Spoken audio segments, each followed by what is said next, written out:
Hey my friends, thanks for checking out my video. Today's topic is on addiction, disease, or choice. Let me Enjoy. get the audio set up. I'm going to start the podcast up. Right, everything's hot. Yeah.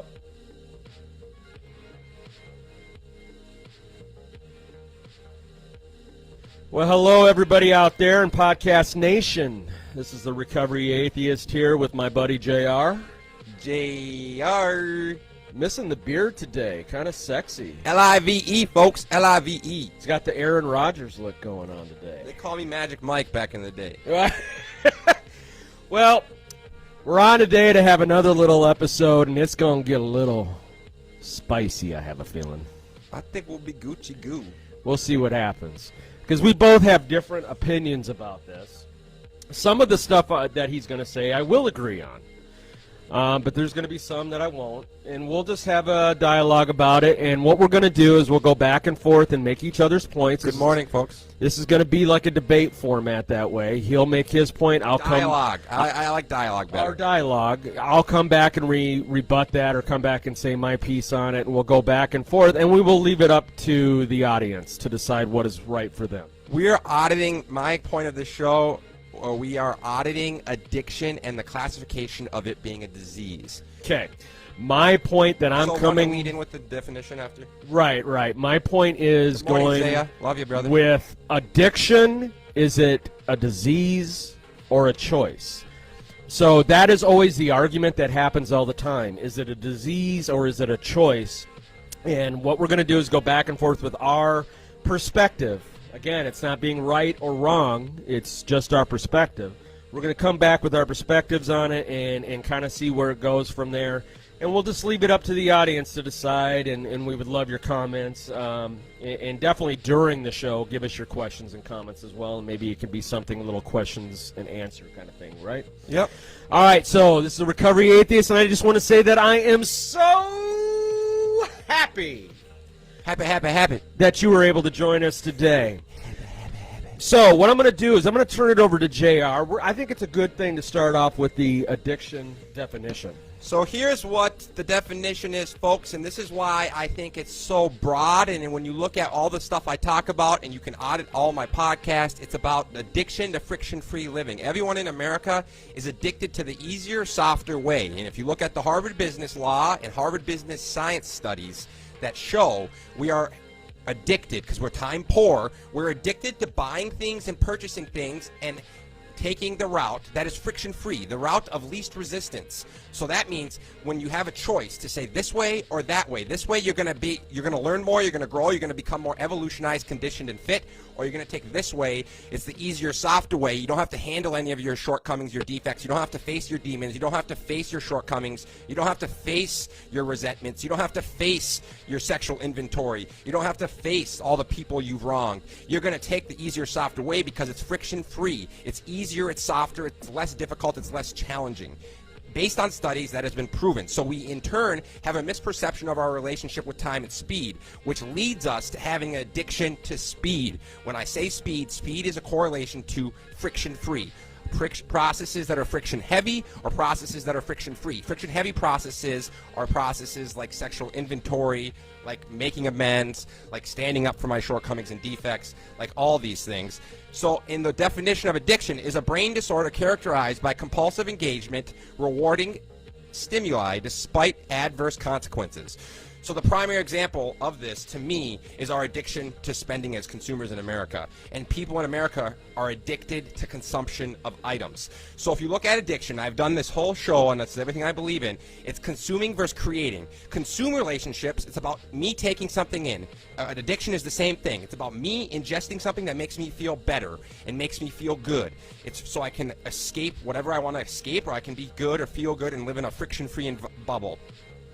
Creating is about me being something about you, about bringing something to the world that brings you something, that is about bringing value forward to others and the world.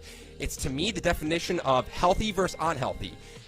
Consuming is unhealthy, creating is healthy. It's about me And when it's about me, it's about consuming, and it's about addiction, and it's about what I can take in to make me feel good. And then when it's about creating, it's about you. It's about giving something of value freely to others to help them, and that is healthy. So these are all the correlations I'm making to the fact that Americans are all technically addicted to speed and friction-free living and friction-free paths. It's why you see so many of us in the situations we are, stuck and stagnant, which is how I correlate stuck and stagnant to addiction. We're not growing, we're not evolutionizing, and we're not optimizing because our government and our country has put us in places and situations where they push us to consume, they push us to be unhappy, they push us to consume and consume and consume and be egotistically divided. And they're not really showing us how to evolve or challenging us to evolve. And that's why I'm about less government, because it pushes us to have to grow, adapt, and optimize. So that's the general topic of what we're going to lean into. Now, Dell's going to give the DSM statement on addiction and give his professional background. He actually has professional background on experience within this. And I'll give my what my background is too as well, so we know that this is authentic. I want everyone to know it's authentic. And with the format, I thought what I would do is by doing that, I'll go through my opinions about the addiction and about what the definition of it and what this is, and then throw a couple questions your way. So when you start your dialogue, you're able to answer those, and you can definitely ask me questions coming back, kind of making me think about what. Totally. I'm just going to interject, Del. We had an audience member, Isaac, say, no one chooses to be an addict before you go into what you're going to do. We all have the choice if we pick up, but once an addict or alcoholic picks up, they are no longer in control. So they had control before that, though, Zaire, correct? Being addicted doesn't make you an addict. That doesn't make you an addict, though, because we like less friction in our life. Great points, JR, but that doesn't make you an addict. And Isaac, I'm going to let Del lean into what he was going to say, and then I'll respond. We will respond. Well, let's just take that just right now. Right now. Let's just do it since it's fresh. Well, if you read the definition, it says adverse consequences. Based on the definition of an addiction. But I agree with Isaac with the idea that if I never had tasted alcohol or drugs, I probably wouldn't have been addicted to it. It's impossible. No, that I agree with. So that's what I'm saying. It's impossible. You can't. But once you do it, it is a disease. Once you do it, you have that addiction in your place. So there's a choice. There is a choice to a certain extent, but it's also been proven that if it's in your genes, if it is in your family life, whether it be through life conditions, if you have a father at home who's an alcoholic and you live around that you're up to 4 times more a chance of being an addict than someone who hasn't. And it's also been proven that people come from those environments and they don't turn out addict at all. I have family members. But there's still a higher chance that that's going to happen. Okay, there's a higher chance, yeah. All right, so anyway, so DSM.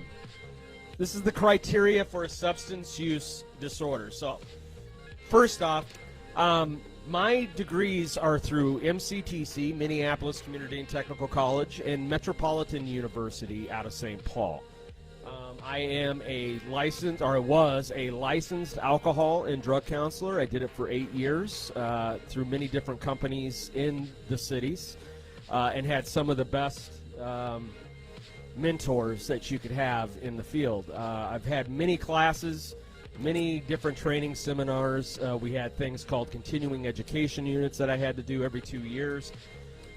So I would have to say that I wouldn't say I'm an expert, but I have a good understanding of what the DSM is. It's pretty much, when you're a counselor, that's your Bible, to say the truth. So anyway, these are the criterias. 1, taking the substance in larger amounts or for longer than you meant to. 2, wanting to cut down or stop using the substance but not managing to. 3, spending a lot of time getting, using, or recovering from the use of the substance. 4, cravings and urges to use the substance. 5, not managing to do what you should at work, home, or school because of the substance use. 6, continuing to use even when it causes problems in relationships. 7, giving up important social, occupational, or recreational activities because of the substance use. 8, using substance again and again even when it puts you in danger. 9, continuing to use even when you know you have a physical or psychological problem that could have been caused or made worse by the substance. 10, needing more of the substance to get the effect you want, otherwise known as tolerance. 11, development of withdrawal symptoms, which can be relieved by taking more of the substance. So, back when I was in school and I was taught, this is the DSM-6. I learned with the DSM-4 and 5. There wasn't as many of the characteristics that have to go with it of the criteria. I think there was like 6 or 5. So there's even more now. So they've made it more precise to put it into a better box that way of what we're looking for. So when I see this, it can be used for a lot of big things or a lot of other addictions that are out there. But the biggest thing that I notice... Thanks for being with us, audience. ...is the cravings and urges to use it. And using the substances again and again, even when it puts you in danger, and that includes physical, psychological, all of that. So, this is where we're going to get it started. My question to you, JR, speaking upon your experience, because you've talked about being an addict at one point, and now you're clear of that. No, I'm saying, no, that's not at all. I'm saying I'm an addict, yes, but I don't classify it as a disease in any way. Okay, so let me ask you this question. Because I can be addicted to anything that makes me feel good, period. That's why I talk about friction-free living. If it's sex, if it's laying on a beach in Hawaii, if it's spending money, if it's podcasting, if it's helping others, I personally love and can tend to be addicted and compulsively make decisions to partake in those things that make me feel good. Well, in no way do I classify that as a disease. Sure. Well, let me ask you this. It's just one simple question that's one of the things in the criteria. And that would be, did you have cravings or an obsession to use before you made that decision to do it? With what? Did I have cravings or obsession? Before you even took... I have that with everything I love that makes me feel good. 100%. Okay. So when I think about like podcasting, I have cravings and obsession for this. But is it causing detrimental things to you in your life by having that craving for this? It is not. Not an addiction. But this very easily could if I start to let it get out of control. But you just answered the question. If I start to let this impact my life where I don't take care of my self-care and I don't do these things, which last month was occurring, it was having unhealthy. I was getting... But you did something about it. Yes, but it can very easily get to that point if I lose... Sure, but you did something about it, and that's not the case anymore. That's not an addiction. You did self-care, you audited it, and you changed it. Yes, but that... With my addiction to alcohol, I couldn't change... You've done it. No, because I had to go through treatment and dry out and go through actual therapy and stuff to be able to get to that. You're doing it. Right. But if it was me on my own terms during the drinking, I wasn't going to stop. In fact, my disease or my idea of being an alcoholic drove me to continue to drink and throw everything out the window. That's a disease, my friend. So here's my point. People and addicts in America, they're addicted to consuming. That's the general topic is consumption. When I correlate addiction, I correlate it to consumption, ego, and me. That's all I'm talking about here. And my audit of all this is about how it's simply consumption and making me feel good and making me live in a zone of comfort and without any friction.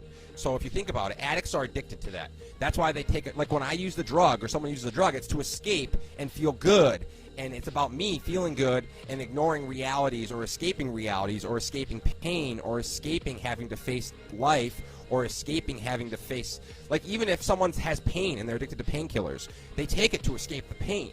Like everyone in my addiction, I was always taking it to escape something, or I was taking it to make me feel good. And you're right about that. There's people that have that pain that get prescribed those opiates that they're not addicts until they're on that, and then when they try to get them off of it, they have that physical withdrawal to it. So that's dependency, exactly. That's the difference between dependency and addiction, which to me is very similar. If you're dependent on something and it's doing it. But addiction has dependency, though.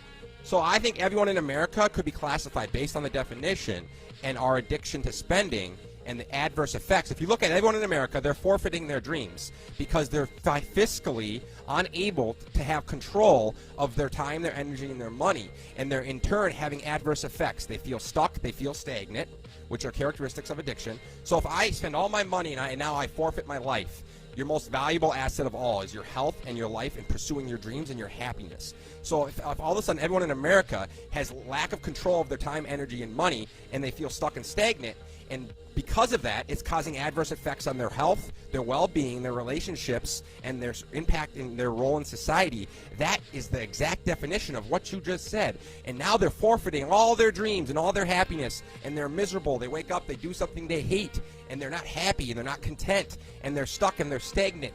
And to me, that is exactly the definition of what everyone just said. So technically then everyone in America that's not pursuing their dreams, that's living beyond their financial means, has more liabilities, debts, and obligations than they can afford, and has to work a job they hate to pay and get by and survive, and is stuck and stagnant and doesn't have hope, which is, I think, the majority of the problem in America is we are stuck and stagnant as civilians, and we know a lot of us in America don't have hope for our dreams, our passions, and our happiness. We are doing something that we don't want to be doing, and we're doing it because we don't have control of our time, our energy, and our money, and it's having an adverse impact on our psychological well-being and our health. Well, that can be argued. Yeah. That can be argued. I mean, we did an episode on Addicted America, remember? Yes, sir. It can be argued that we are a diseased country. That our country has been, because of the convenience of consuming, which I see the direction you're going in. I'm thinking more on the lines of dealing with... Actually, Isaac, you can look up the study, Isaac. He said that's a blanket statement to say everyone in America is addicted, Isaac. You can look up the study by Harvard, Google it.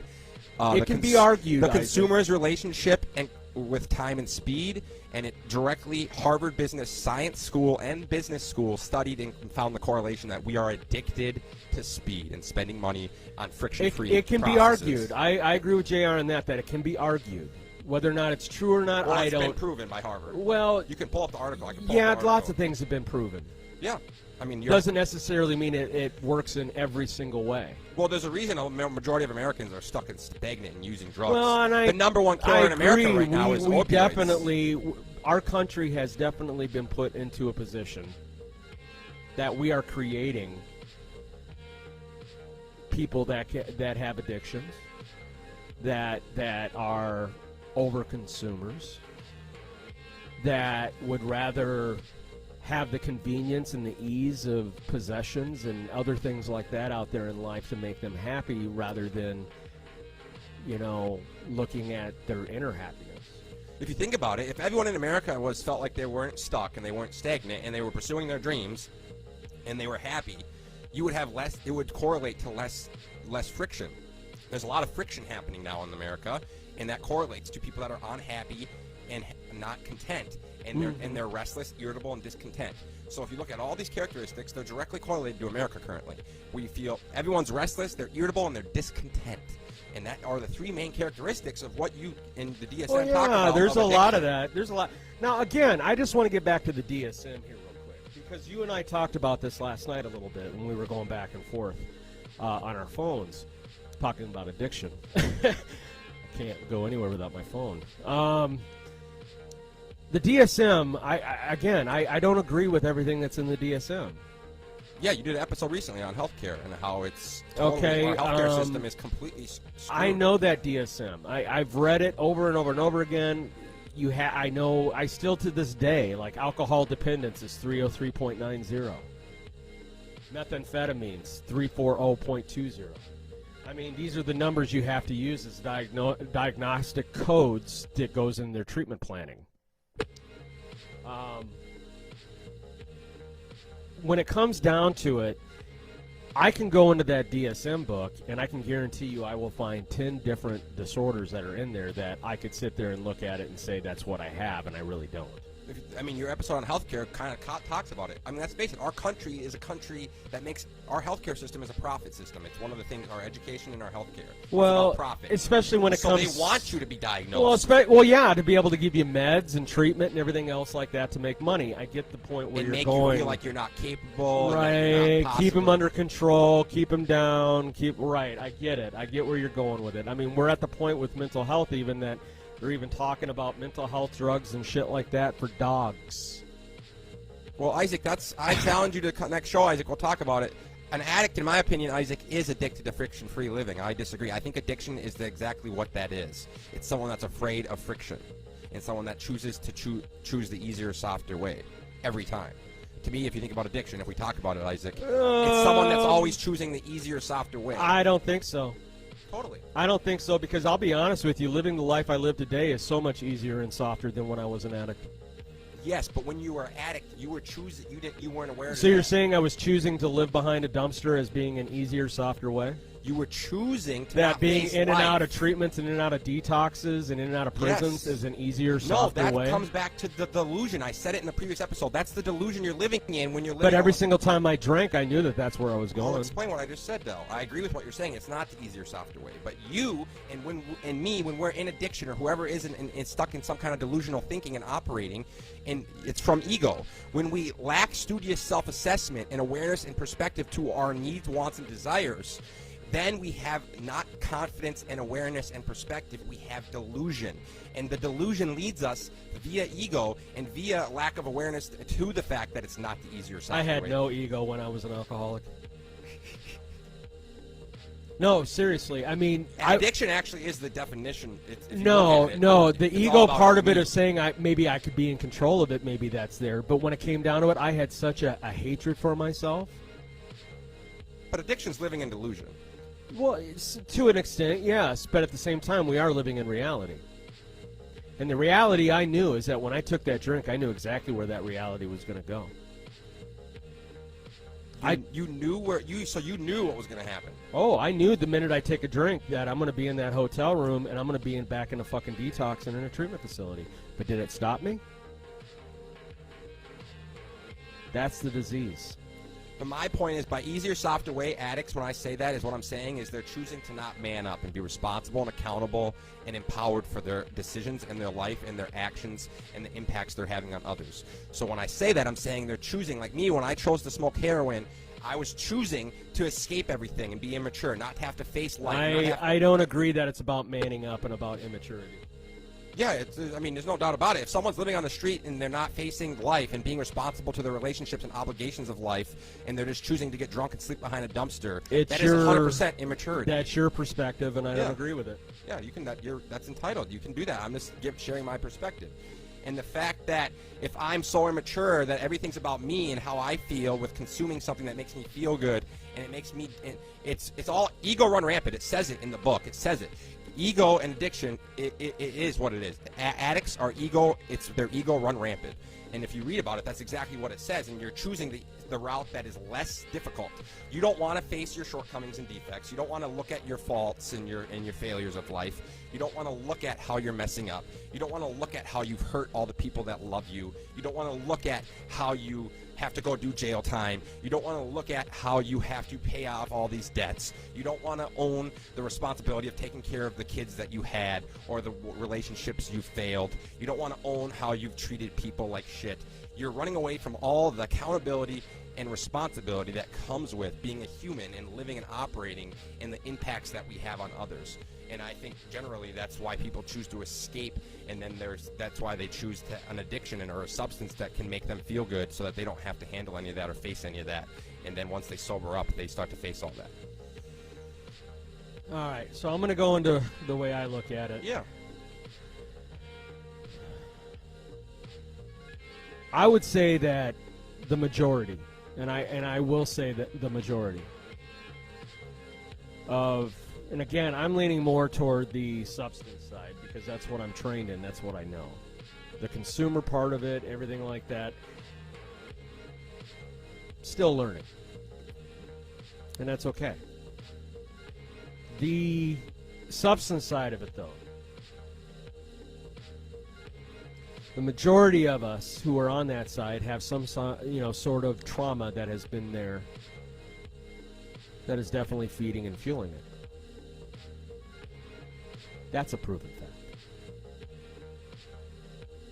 Whether it be from sexual abuse, whether it be from violence that they've seen, death, whether it be from an abusive father, mother.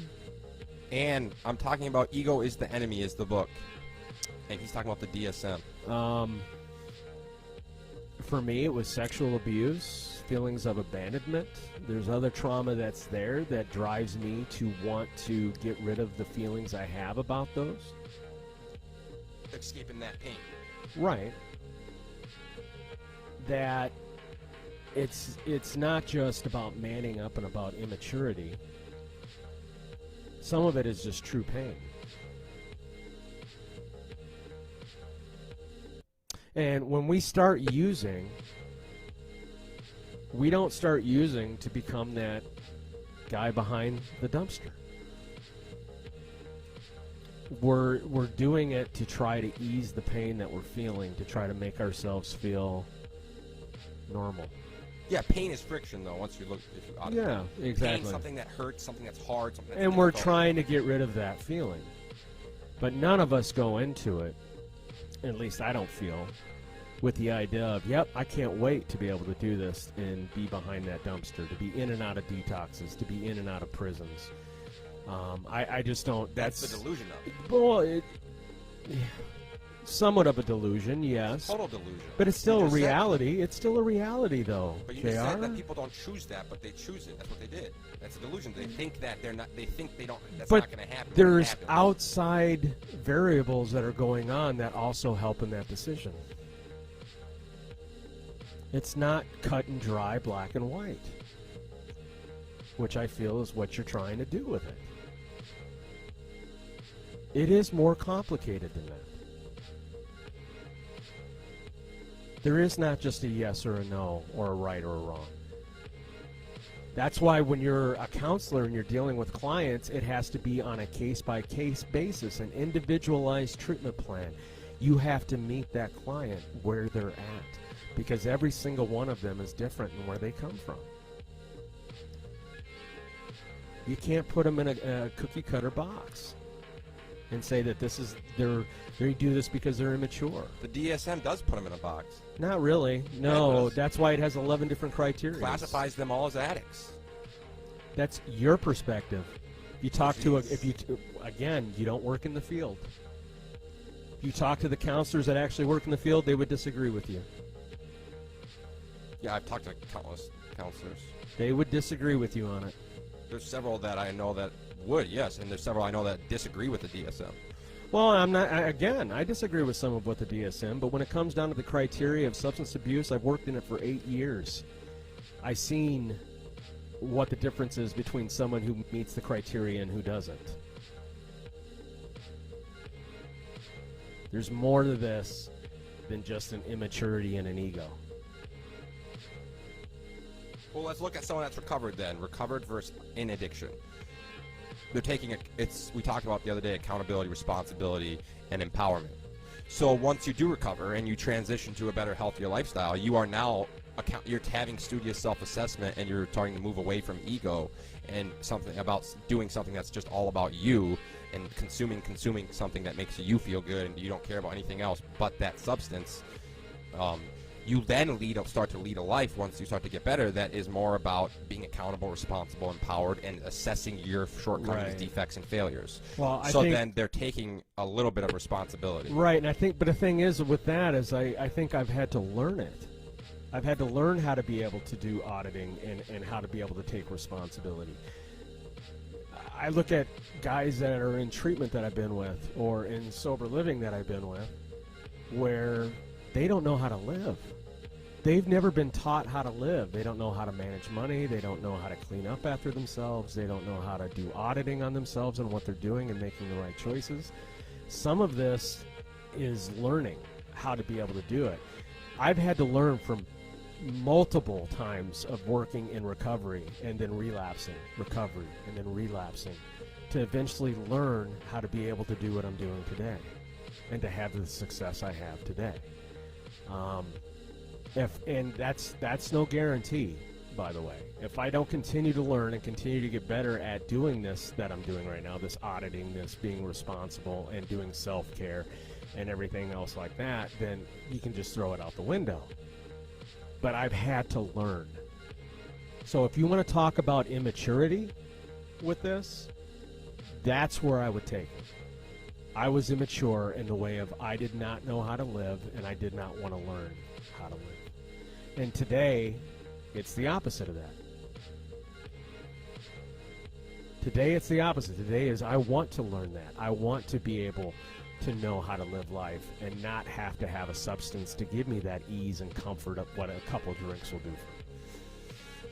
Totally, yeah. I think that's great points, Del. And I just think if you look at the majority of people in America, I just like to look at from the side of it after being someone that was addicted to a substance and has experienced trauma on several occasions and has been immature and has been restless, has been irritable, has been discontent, and had lost hope and had no hope and had very little love in my life and very little guidance, direction, and purpose and connection to others. I am going to share my perspective to the fact that I was 100% immature in everything.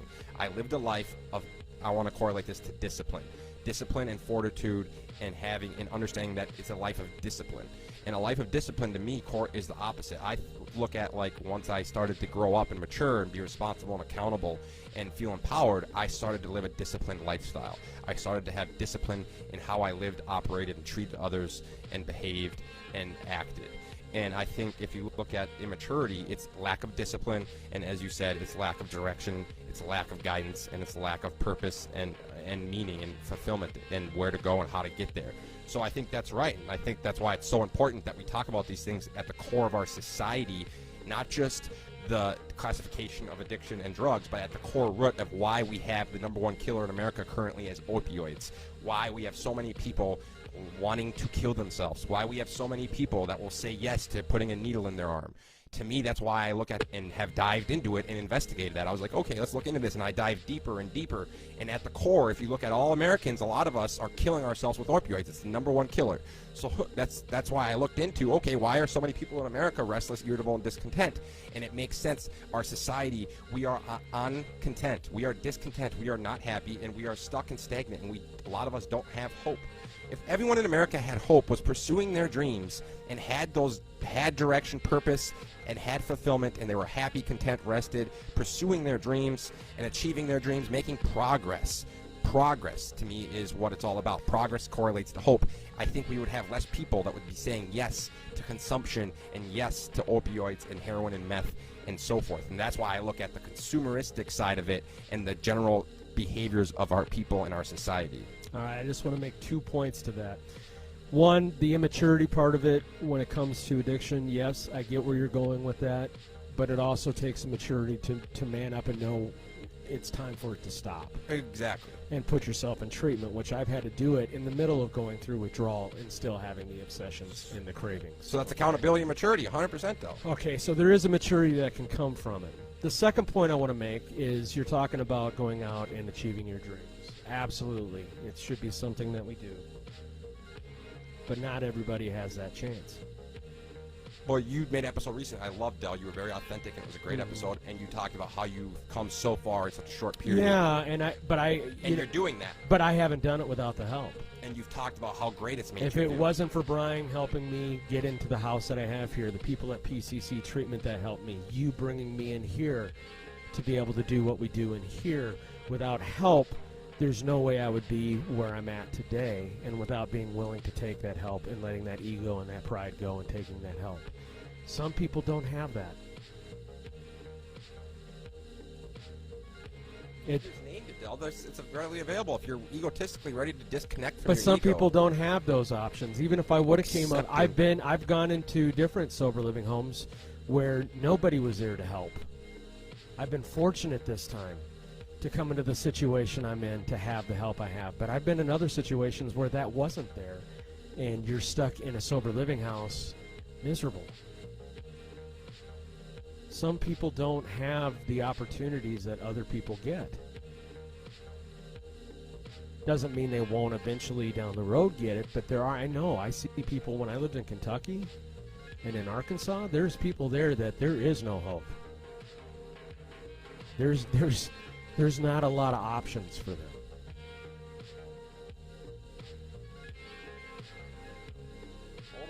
But, that being said, yes, I want them to be able to, even in that situation, please try to find an avenue you can go down to maybe open those doors up for you to be able to do it. Just don't sit at home and use and feel miserable. Look for those doors to open. Look for it and then take that risk and go after it. But I feel you if you're out there and you're like, well, that's so nice and dandy for you to say, but those opportunities are not presenting themselves. I've been there. I know what you're going through. I'm saying just keep an eye out. Keep some hope in there. Keep positive with that. Keep working hard.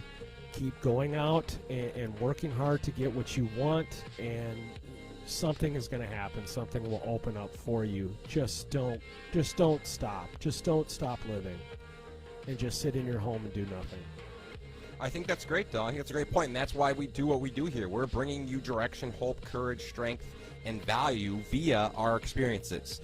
That's why we do what we do here at Wierman Media. We're about bringing value to others freely at scale. Direction, purpose, hope, courage, strength, and value.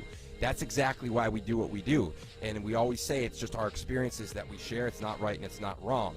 And those are the 3 steps to get out of being stuck and stagnant. They're the Wierman Media steps that we've mixed with spiritual principles and scientific empirical principles of inspection, transparency, and adaptation, which then correlate to the 3 steps of the growth, which is how you get out of being stuck and stagnant. It is 1, it is audit and awareness, 2, humility and openness, and 3, action and developing strategy through that action of sharing value with others freely at scale, and doing that via your experiences in your life. So that's, I think, exactly why we do what we do here at Wierman Media, and that's what we're trying to do. Well, I was looking at the conversation you were having with Marcia last night, and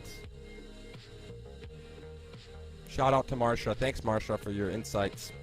Yeah, so with that, I mean, she asked the question of, do you believe it's a choice? To me, and I said both. I think it's both. And she went, because she doesn't want me to believe it's all just choice. I believe it's a little bit of both. I believe both it's in what? Both what? Choice and disease. When it comes to addiction, I believe that you make the choice to use. I will have the obsession and the craving there of knowing that if I take that drink, it will give me ease and comfort temporarily. And so that obsession that way is there. But I do make the choice to get the hotel room, to go to the liquor store sober to get that stuff. But once I take that drink, the disease kicks in. Once I take that drink, that disease kicks in of the obsession and craving of the, okay, I've had this and now I'm chasing the dragon, as they say when it comes to opiates. I'm chasing that temporary ease and comfort that I'm looking for. And 1 bottle is not enough. Then it's 2. Then it's 3. Then it's 4. And as I'm doing that, then the whole idea of responsibility just goes out the window. All I want is that ease, that comfort. Comfort. Exactly. Comfort. That's a great point, though. Great stuff, and I think that can lead into we can lead into the comfort once you're done. Yeah. So I mean, I believe that there is some choice in it, but it's not the ultimate factor of me being an alcoholic.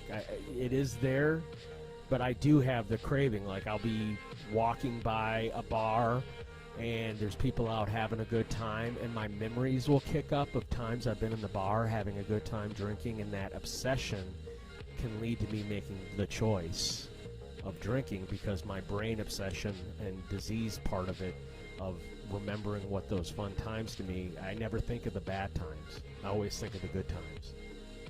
And it can lead me. That's part of the disease. Now, before I took that drink, that wasn't an option because I didn't have those memories.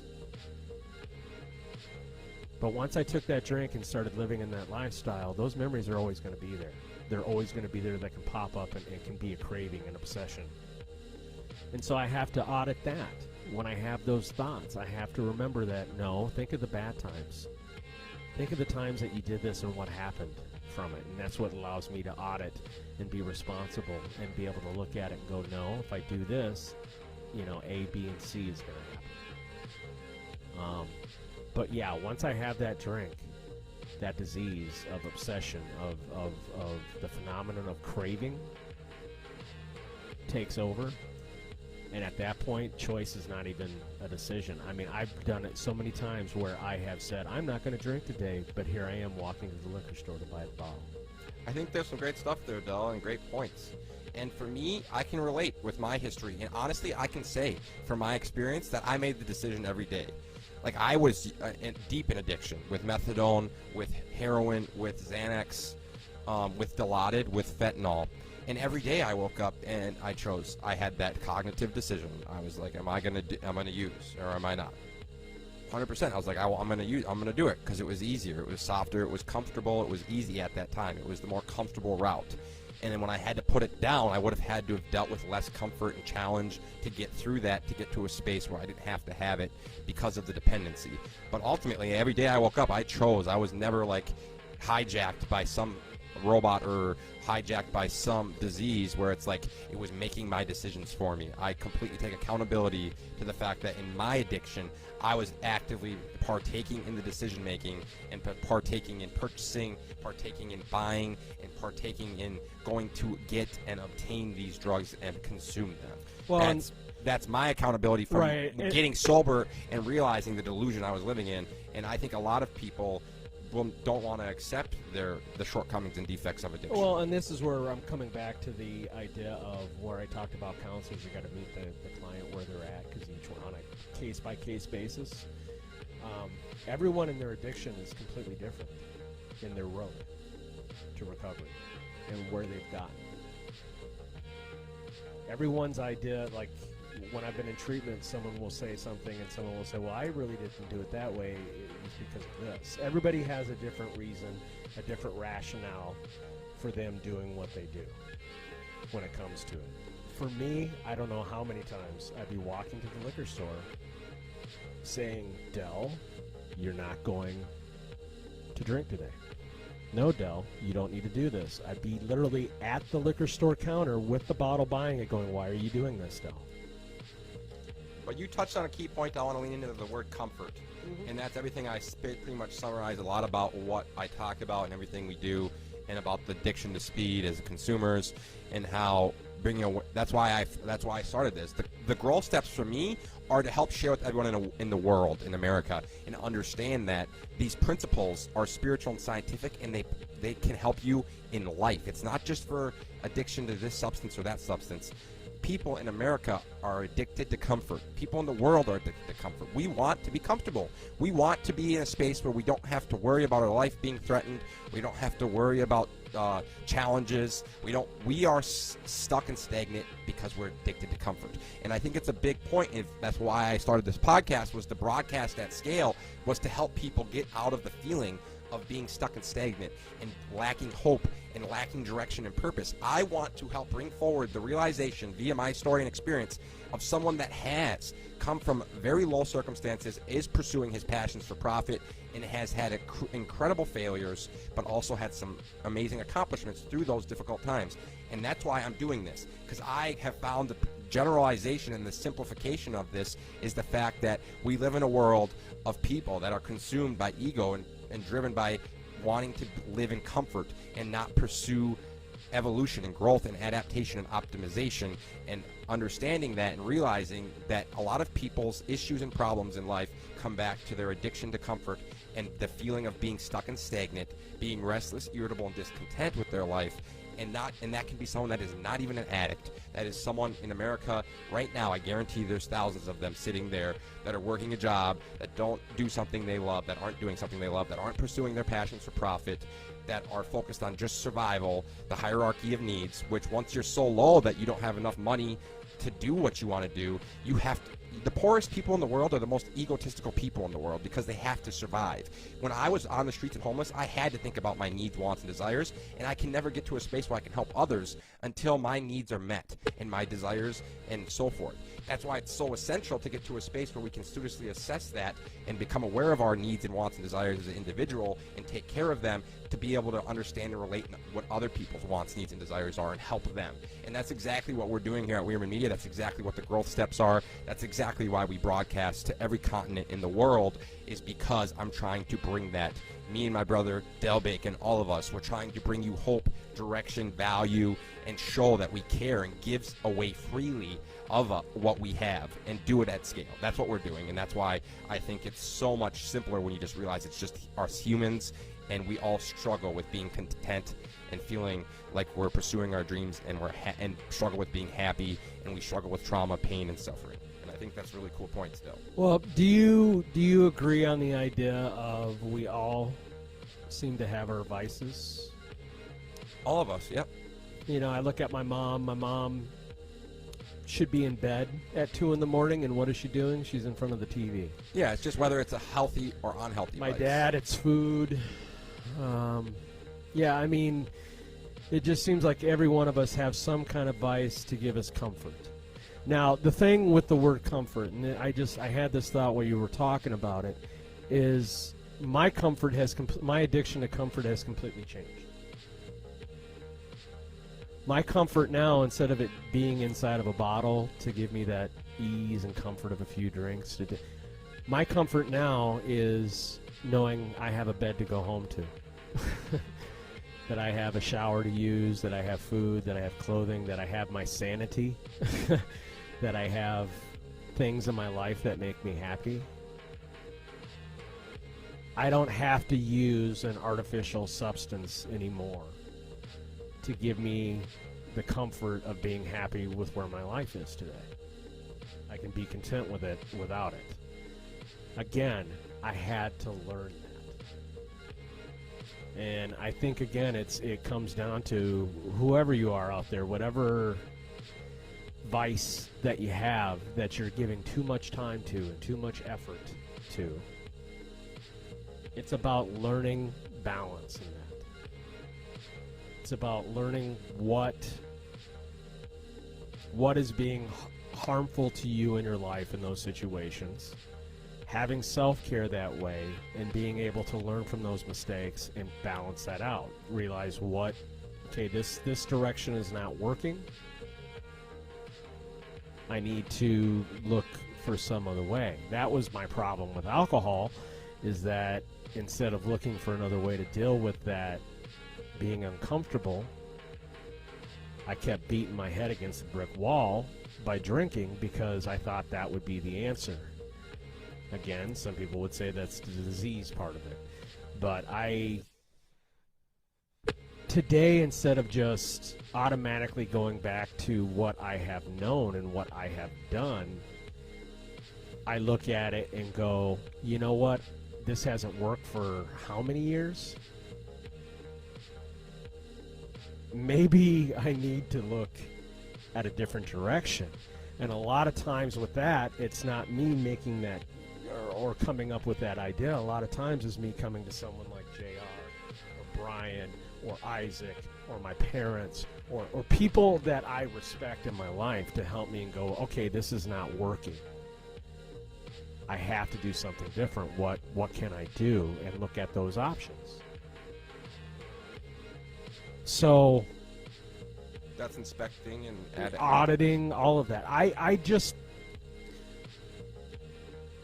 know for a fact in my heart that there are people out there that can get sober or get through those issues without having to do treatment. For me, I was so far gone that I needed to hit the reset button It's like a video game that's just gone awry. It's just gone horribly wrong, and you need to hit the reset button. My life had gone completely chaos. It had gone completely wrong, and I needed to hit the reset button. And so for me, 2 months inside of a treatment facility to hit that reset button, get through the withdrawal part of it, the physical effects, and get my brain back in the direction of being able to get healthy and do things that were going to be productive in my life, I had to have it. And I've just gone from there. But there are people out there today that you could make this move right now.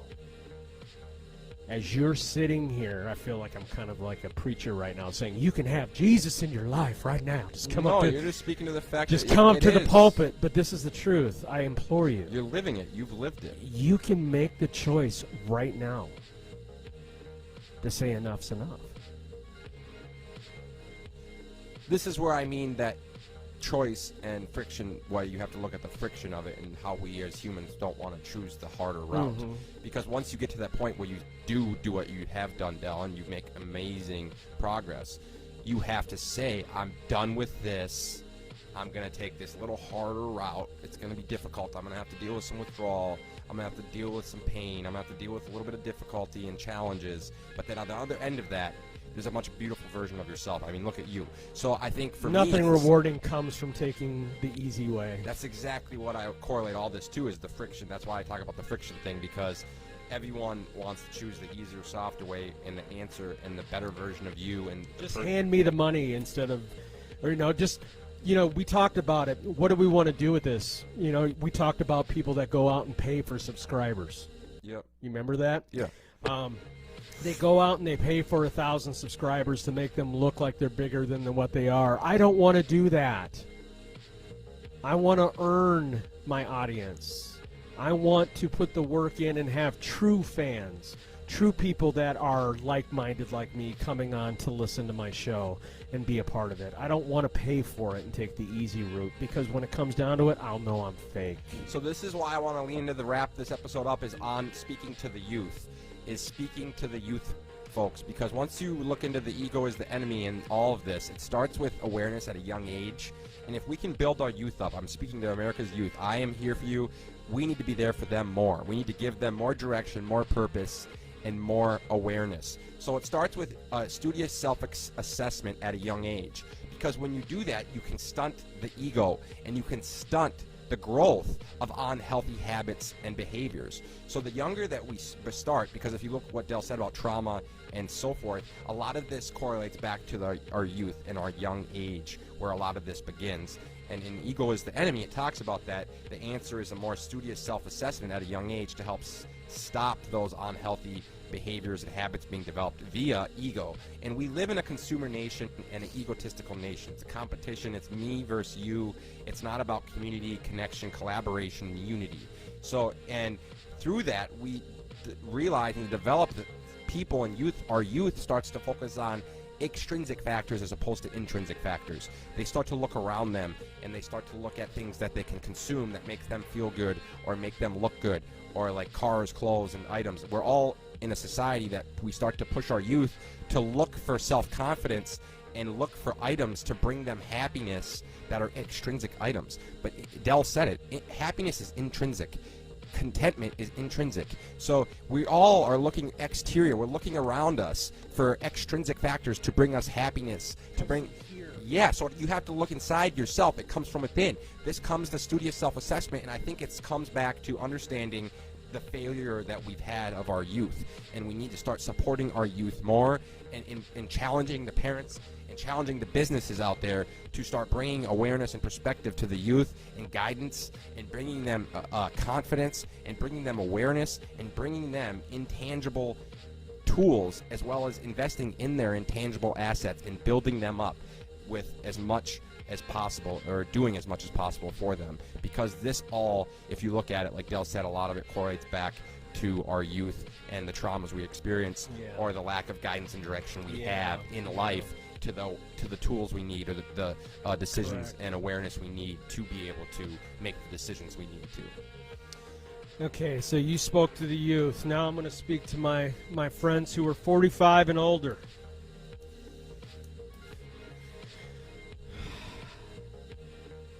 we need to be more patient with our youth. True that. I need to. And I have been wrong in this in a lot of ways, where I want to judge the youth as being stupid and ignorant, and we need to be patient with them, and we need to show them by example. That doesn't mean picking on them. That doesn't mean going after them and putting them down. That means showing them that we can be bigger than the issues that we have out here in the world. And being able to make the right decisions and being able to do it in a constructive, productive way. Thanks for being with us. Without having to blame people, judge people. We can do this together. That's the biggest thing that I am trying to do. Even with my show, The Recovery Atheist, we can live life together, Christians. I don't hate you. Okay? I don't agree with some of the things that you guys will try to put on us. But I don't hate you. You've been shown something. I was raised in it. I know how it works. But we can live together. You have feelings and things in your life that are just as important as what things in my life are, that are bigger than religion, that are bigger than atheism, that are bigger than any of the issues that we have in the world today. So let's work together on loving each other more and build a life together that we all can be happy and proud of. What is so wrong with that? The youth have just as many complaints about us as we have about them, and the complaints they have about us are true. We're not perfect. How can we sit and judge the youth when we can't even take care of ourselves? I see some of the people that are above my age, 45 and older, that are just as immature as the ones who are 20. Let's stop looking at the differences we have. Let's start looking for the similarities that we have, and let's love each other for those similarities. That's what I have to say about it. I think that's beautiful, Del. I think that's a great way of connecting and wrapping everything up and bringing it full scope to the understanding of that we're all really dealing and struggling with the same things. We all struggle with having vices. We all struggle with having lack of direction at times in life, whether it's young, whether it's old. We all struggle with connecting with others and being able to open up and be honest and vulnerable in our failures, in our shortcomings, and our defects. And we all are a lot of times sitting here and expecting others to be perfect when we are imperfect beings. We're all imperfect, and if we realize and lean into the imperfect and inexactness of all of us, that can bring us together, because it's the shortcomings and defects that we all have that are very similar that leads us to be able to be like, wow, we're really one and the same. And we are. No matter what differences me and JR have, we are still one and the same. So much. There's many things that we agree on. Many. There's things we don't. But I'll be honest with you, without those differences, JR would be boring to me. We would be boring. We would be a less rounded. Also, look at this. Great point there. We would be a less rounded team. If you think about the most rounded team, that is the most successful group, they're going to have all these differences and all these different perspectives and all these different great ideas. We all have different experiences. And it's going to lead to greatness. Because, listen, if next thing you know, me and Del, my brother, are together, and Solomon's now part of the team, if we keep building and adding people with little differences and intricacies, we'll have everything covered. You'll have all the best assets and tools, but it requires us all to overcome our differences and recognize our similarities, and that's why we share our stories. And by doing that, we can all come together and unite. But it's the complexities and it's the inability, egotistically, to look at that and be like, okay, we all really are the same, instead of looking at us individually as elitist or better than or the best. We are all equals, and understanding that we're all similar. Imagine that day, Del, imagine if everyone in the world today was on the same fucking page. Well, I mean, I bring the atheistic point, I bring the recovery issues, I bring the religious background that I have. JR brings the business side of it. He brings the idea of fictional stories and perspective that our experiences are all different and our perspectives will be different off those experiences of what that reality is. Isaac has his thing. Solomon will have. We all bring something to the table that we have that maybe one of us don't have.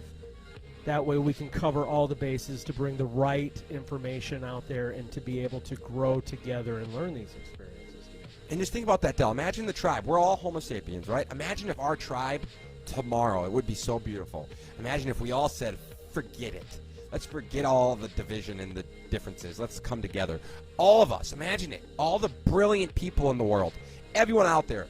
Top, bottom, middle, left, right. Everyone in the world. All Homo sapiens. We're from the same tribe, folks. Whether you want to realize, and we all are Homo sapiens. We're from the same tribe. We are all from the same tribe. Whether you want to accept it or not, it's up to you, but it's the reality. And the day where we can come together and use us all of our values and all of our perspectives and cooperate and come together and unite and start creating and living in creation and sharing stories and coming together to eliminate our threats and vulnerabilities, overcoming war, overcoming religion, overcoming pandemics, overcoming poverty, overcoming addictions. We can come together and together imagine that beautiful vision of us all as a tribe coming together and uniting to come together and overcome our threats. We'd be able to get so much stuff done. We would be so powerful. The world would be such a different place. Imagine that. It would be profound. We would achieve so much. If all of us were coming together. I hope I go home tonight and I have a dream of it. I want to have a dream and see it, what it would look like, because I would love to see it sometime in my life. I don't know, but this is why I do what I do. It's so fun. This is why I do what I do here at the podcast. This is to touch base with other people out there and to live life amongst many different people of different races, religions, colors, creeds, sex, whatever. I want to know these people, and I want to be a part of it. Yeah, we plan on doing it. We plan on doing this. I mean, I found something for the first time in my life that is something that makes me happy. I have purpose, and I really feel like I'm doing what I love, and I really want to help others pursue their passions for profit and pursue freedom and happiness and contentment. And I really think that it's really cool that what Dells does, and I invite more people. I want to have more people on and part of the team, because ultimately once we can align with each other and come together and work together, we're going to really start to see major strides. And I really think Dell's right, and it would be a beautiful, beautiful thing. All right, well, we're going to go ahead and we're going to shut her down. It was great having everybody with us today. I always enjoy, having lively dialogue, and it's okay to not always agree on things. This is why we talk about these things. We're always going to have our different perspectives, but I'll have JR go off with our normal line that we go with, repeating that same idea. But I just want to say I love everybody out there from the Recovery Atheist, and stay safe. What is our line, my friend? Remember, folks, it's not right, it's not wrong. It is simply our perspective. Hey again, friends. Thanks for watching my video. Today's topic again was on addiction, disease, or choice.